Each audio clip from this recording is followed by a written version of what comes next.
Hey guys, today we are looking at giant ragweed.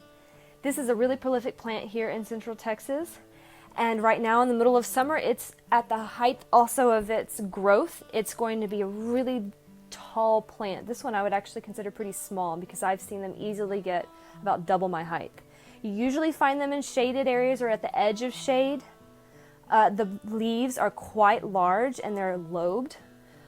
So there's kind of three main lobes, but those lobes then kind of grow their own lobes, so it's irregularly lobed leaves. So you can see this one has even more.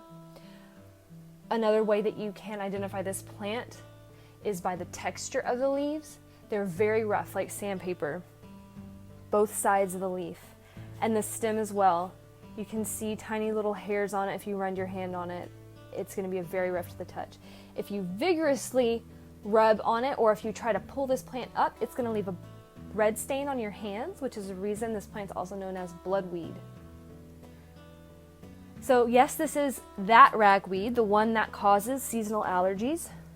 But what's amazing is that medicinally, that's also what this plant is used to relieve.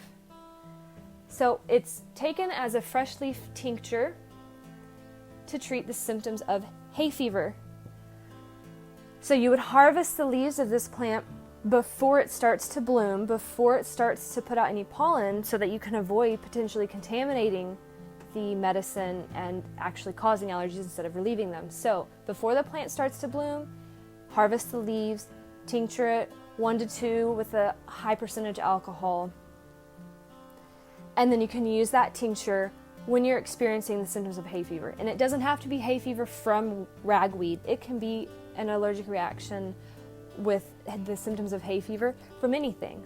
So that's a really amazing quality about this plant, that although it can cause irritation for some, it can give relief to many for many different allergies.